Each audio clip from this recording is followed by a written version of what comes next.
kiai ahli hikmah maknane ahli nopo dukono kriminal maknane nopo minha iku setengah sange hikmah al ilmu utawi ilmu iku ngerteni hukum sak mestine iku jenenge ilmu wa diyanatu lan saleh beragama diyanah iku beragama secara baik wal isobatu lan bener fil qawling dalam pengucapan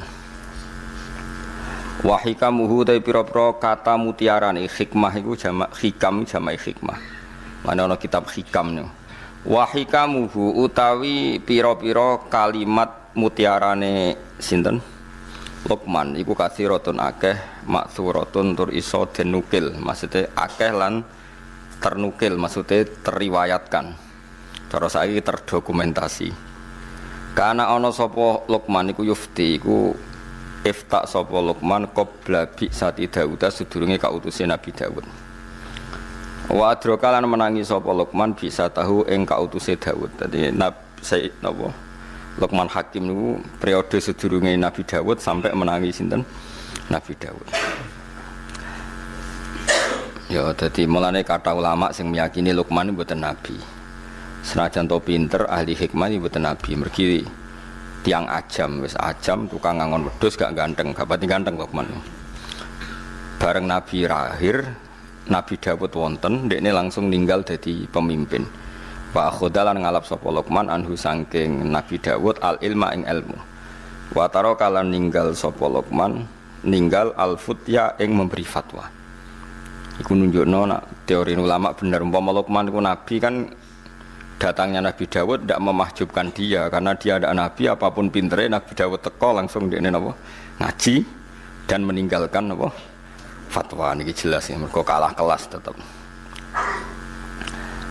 wa qala lan dawa sapa Luqman fi dzalika ing dalam masalah mengkono-mengkono akhdihi al ilma wa tarkihi al futya dawe ala aktafi idza kufitu ala aktafi ana ta ora ngalap cukup ingsun idza kufitu nalikane den paringi cukup sapa ingsun manane aku fatwa mergo dibutuhno masyarakat saiki ana rasul ana nabi sing luwih ahli wis tak anggap cukup dadi aku nganggap cukup nek ditakdir dicukupi pangeran yaiku dengan adane Nabi sinten Daud. Wakilalan den dawuhna lahu maring Luqman apa dawuh pertanyaan ayun nasi syarrun.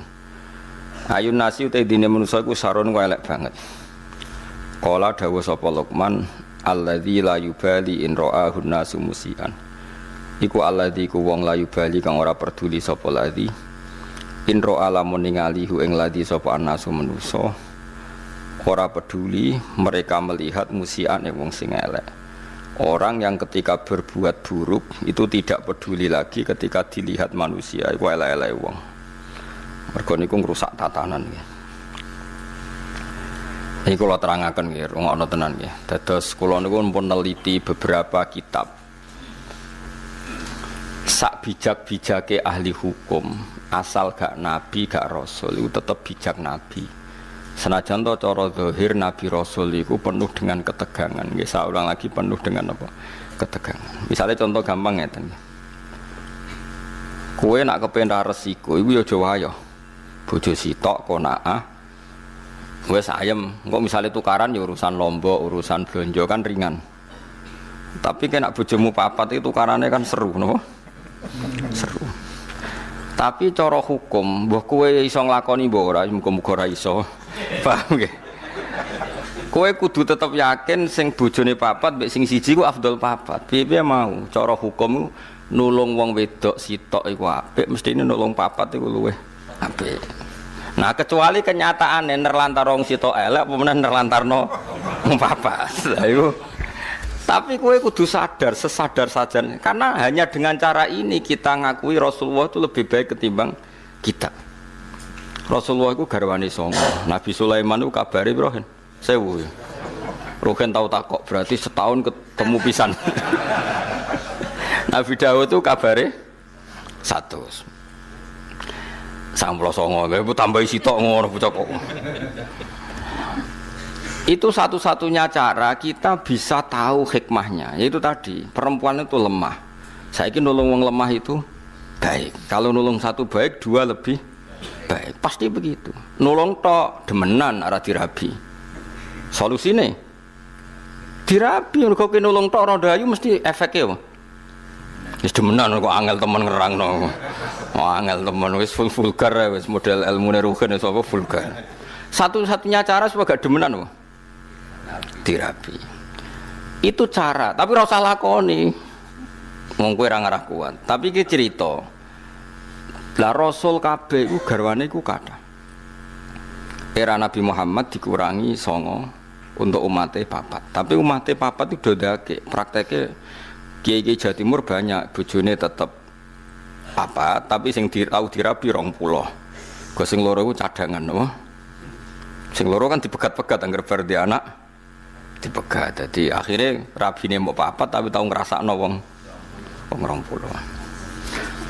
Tapi ora sandekan, kok nak sandekan masalah dalam fikih. Nah, apapun ndak cocok kita, apapun beda kita, tetap kowe kudu ngakon.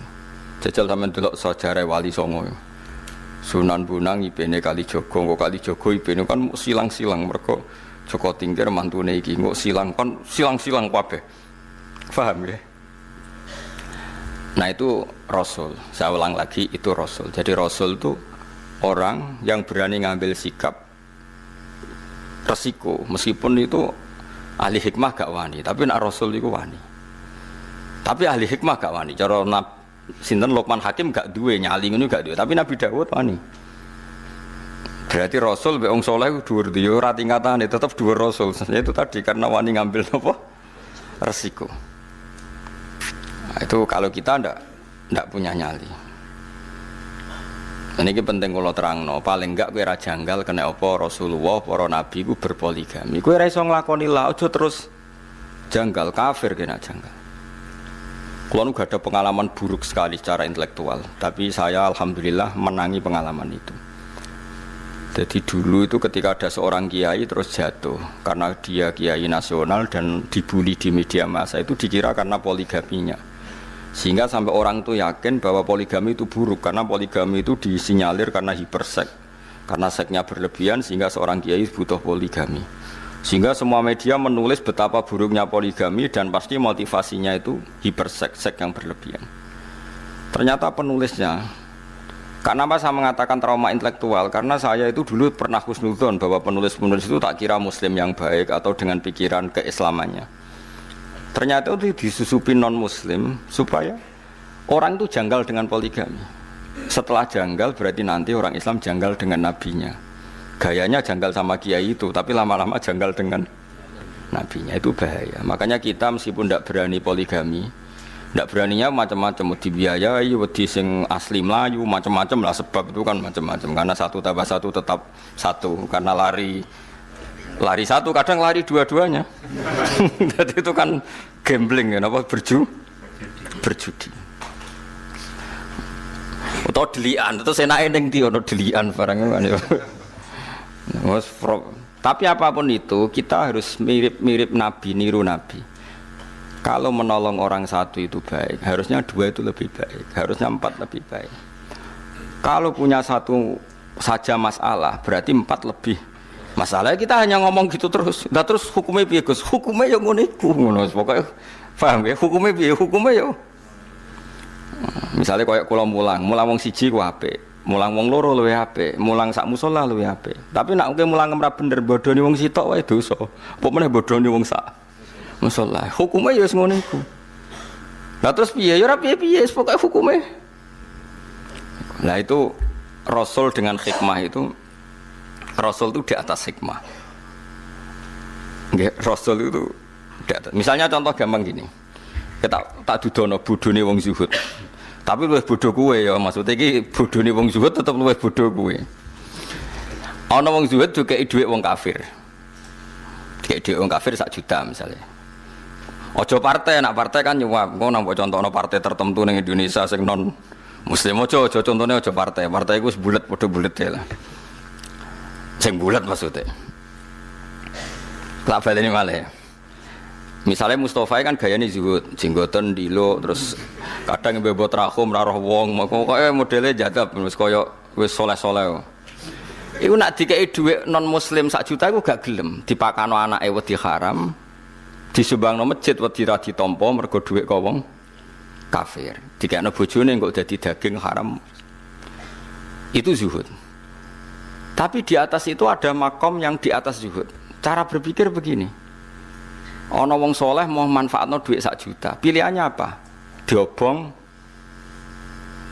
Enggak, misalnya kowe ketemu orang yang lebih alim ketimbang orang zuhud. Jawabannya apa? Apa 1 juta ini diobong? Kalau diobong tabdzirul mal, menyia-nyiakan harta. Aku wong soleh mau nganggo ben dienggo wong fasik. Wong fasik pe demenan ra iso mergo ra duwe dhuwit. Gara-gara pokoke 1 juta ndek alat demenan. Kowe ra wani mangan pokoke wong fasik jebule malah dienggo demenan. Kowe ra wani mangan jebule dienggo keburukan. Makanya itu masyhur perdebatan ulama Al-Azhar itu. Ada ulama Al-Azhar menerima orang pejabat dolim, sedekah, sing sitok nampa, sing sitok ora. Jare sing ra nampa, ulama kedonyan dikek dhuwit pejabat fasik nampa. Jare sing nampa, Kiai Bento, iku dhuwit nek dicekel pejabat fasik, kemungkinane digo demenan, digo fasik-fasik. Cekel kiai, saleh. Jadi ilmu mbek zuhud iku beda, Mas. Mulane kowe aku tetep dhuwur aku makome. Mbah ya kapan-kapan nak dhuwur kowe ya ora ro. Lewat jalur tikungan terus ke nyelip. Tapi cara prosedur ilmu iku dhuwur aku. Mbah nak pas tikungan terus nyelip. Goleng tapi. Tak jamin goleng, Mas. Enggak sopan. Burine. Dadi nah di sini ini mulane kayak ngaji be aku ben roh ngaji ilmu. Tapi kalau jangan aku fasik kan. Tapi ranut sembrono. Nah ini cerita, ini makanya saya kenapa termasuk pengagum Syekh Abdul Qadir Jilani. Kalau kamu pengagum beliau kan karena kitab manakibnya. Kalau saya enggak, saya ini punya kitab banyak karangan beliau. Termasuk yang paling terkenal itu Al-Hunyah, terus Al-Futuhat Al-Ilahiyah, terus banyaklah karangan beliau. Yang orisinil maksudnya yang mansub ilaihi, yang memang orisinil ada sanadnya, bukan yang madsus ya, bukan kitab yang sebetulnya agak karangan beliau tapi dianggap. Karena di dunia kitab juga resiko ada yang namanya madsus apa? Madsus itu cara hadis mudallas, sebenarnya Nabi nak ngendikan itu tapi dikatakan ngendikan untuk menjustifikasi satu madhab. Tak contohnya begini misalnya. Ya tadi kayak kasusnya Mustafa, misalnya Abu Jahal dijak urip. Ruhin mbek Mustafa, Ruhin niku tapi Ruhin gak sufi masalahnya kok geleme mergo butuh duit. Misale mus kowe saiki dikek Abu Jahal, dikek dhuwit 1 juta. Kang Mustafa aku loro jenengan kok unik, tak kei dhuwit 1 juta nggih. Ampun, dosa. Sangkan Abu Jahal, Mustafa kei dhuwit ra gelem, terus digo tombok mbek Abu Jahal, digo tombok lah. Coba sekarang Abu Jahal make itu untuk tombok, untuk judi. Itu kamu sekarang ikut salah enggak? Ikut, karena andekan uang itu kamu pegang, dia tidak bisa menggunakan uang itu untuk judi lagi. Nah itu Rasul punya logika lebih jelimet. Kalau orang zuhud kan asal gak make, ya sudah, supaya gak resiko makan haram. Sekarang kata Abdul Qadir, tapi kalau jangan niru ya, kalau nggak kelasnya jangan niru. Kenapa para Rasul dan para sahabat memakan harta ghanimah? Harta ghanimah itu hartanya siapa coba? Orang kafir kalau perang, orang kafir kalah kan hartanya disita, namanya harta apa? Harta orang kafir itu kan dari transaksi yang kafir.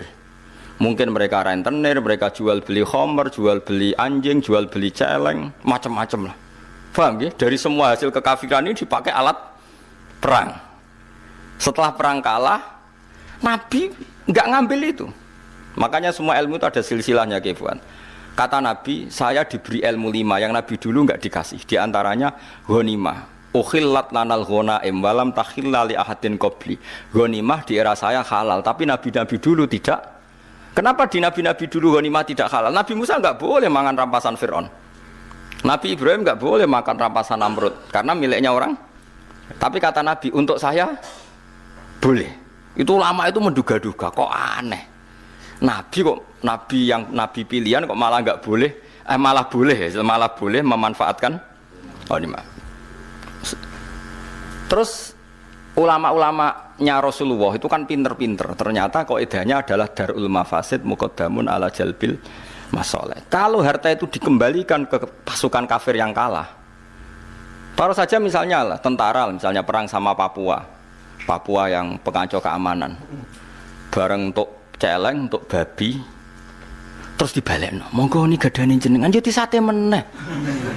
Aduh disita tapi aja pangan nak babi. Nah contohnya tapi aja pangan mergo haram ainiyah napa? Paham ya? Nah termasuk contohnya iku wong wedok kan lagi sing senengane rugen. Nah ana wong wedok kafirah, perang kalah. Kan cah wedok iki jadi amat. Mergo nak mbok belekno wong kafir monggo. Berarti nanti memproduksi generasi atau populasi atau turunan kafir. Tidak dikeloni ruhin, kan terus ngelahirkan cah keriting-keriting mukmin. Tetap manfaat. Paham ya? Paham ya? Lagi jenenge amat, napa? Tapi ojo langsung mek salah sitok kan. Gentinya akad alah ditunjuk imam ya. Gentinya akad tuh ditunjuk. Jadi misalnya perang, kok ono cah wedok 10, aku imame. Iki rambutnya lurus ya, sik wae ruhin. Misalnya. Sing gaul celanan sini kayak Mustafa dari tak silang-silang ben kuwapok ngrumat cah gaul ben bangkrut. Jadi orang kok langsung mek sitok halal, harus ditentukan imam. Lah penentuan imam nanti mengganti apa? Akad. Tentu secara psikologi modern kita janggal bagaimana Nabi menghalalkan ghanimah atau perempuan yang kalah di perang. Orang perempuan yang terus ning Jakarta mbok cekeli mboten yang kalah dalam medan perang. Logikanya tadi perempuan itu kan alat produksi. Kalau dikeloni rugen tetap lahir mukmin. Senajan mbawa ling-beling tapi tetap mukmin. Kruwiting pelayan tetap ning musala wong bapake merbot musala. Tapi nak dikeloni wong kafir ya nanti produksi. Wong lagi lahir disebul kafir, diumbah mbek banyu kuning kafir. Cilik dilatih kloneng-kloneng nutuk gereja misalnya. Nah, sekarang pilihannya pertanyaannya adalah menghalalkan ghanimah untuk Nabi Muhammad dengan mengharamkan era Nabi Musa, kualitas ilmunya bagus mana coba? Bocah Nabi Musa, bocah terang orang paham. Wes tak terang lagi subhanallah. Dengan penjelasan seperti itu, paham ya? Halal ghanimah dimanfaatkan sahabat atau zaman Nabi dimanfaatkan Nabi, ambek diharamno zaman Nabi Ibrahim kualitas haram ambek halal ambek endi? Ambek halal, mergo halal plus darul mafasid. Saiki misalnya aku digarong penjahat, contoh gampang aku digarong penjahat, tentu penjahat garong aku nggawa senjata. Bareng tak taklukno, berhubung aku zuhud kok Mustafa, monggo gadane jenengan beto wangsul. Ya digo jahat meneh blok goblok, paham nggih? Harus saya sita. Berhubung saya ini TNI atau Polri, nanti senjata ini untuk penguatan NKRI harga mati. Ngono maksud paham ya? Timbang kembali ke gerakan Papua Merdeka. Ora iso terus Mustafa PP khusuk. Mboten haram niku haram. Terus mbok wacana Sulam Taufik. Ora ono. Sulam Taufik ya ngalim sembrono, tetep ora koyo kowe mazhabe. Mau cek muni Nabi Musa. Nabimu Nabi Muhammad sembrono kowe. Faham tak Mas? Artinya gini ya, orang soleh itu tidak akan menandingi ilmunya para nabi, para rasul. Karena ilmu nabi rasul itu lebih akurat. Meskipun cara zahir nyaman yang soleh, berhubung dunia subhat atau emoh. Faham ya? Tapi kayak jo niru, nak soleh ngene iki satu niru Mustafa. Tetap kula lah setuju. Kula misalnya nyuwun sewu ana wong kafir nyumbang kula 1 juta. Saya tetap milih nolak. Tapi saya secara ilmu tetap bilang menerima itu lebih baik karena dengan saya sita uang 1 juta itu kalau dia berzina ya tidak dipakai zina lagi. Tapi dengan saya kembalikan kan kalau dia berzina dipakai, kalau dia penyumbang gereja dipakai nyumbang. Dengan kamu terima kan kayak penyitaan, apa? Kowe paham tenan to Rom? Dia gak ikhlas sampai ilmu ini aku yakin. Sing khusuk-khusuk nang kene karepe ilmu iki gak ikhlas. Tapi kudu mbok tampa iki ilmu cocok ra cocok kudu mbok tampa. Wes saiki jawab kan, wayo ora wayo apa iki? Apa wayo? Wes paham berarti deh. Tapi bahaya di kanggo kowe wayo ora wayo. Bahaya wayo jawab ae dadi hukume apik wayo tapi nek dipraktekno. Bahaya wayo. Lah iku sing disebut faqulu mimma ghanimtum halalan thayyibah, tapi ya wattaqwa. Halalnya ghanimah itu halal yang karena alasan darul mafasid muqaddamun ala jalbil masalih. Mulane nggone Quran Nak ana wong wedok mukminah hijrah ning gone Kanjeng Nabi padahal bojone do kafir. Terus bojone kafir ku nuntut supaya istrinya dikembalikan. Jawabe pangeran bi fala tarji'uhunna ilal kuffar lahunna khillul lahum walahum yakhilluna lahun. Ora iso wong mukminah sing wis dak iki Islam dibalekno ning bojone sing kafir. Engko ora dadi produksi wong kafir. Terus wong kafir ngeklaim, gak iso mat aku rabi ku entek akeh, maharku entek akeh, biayane ya entek akeh. Wa atuhum ma anfaqu. Terus Kanjeng Nabi kena khitab mengganti biaya perkawinan. Iku hebate Nabi. Jadi kalau baleni malih, mulane wong kudu ngaji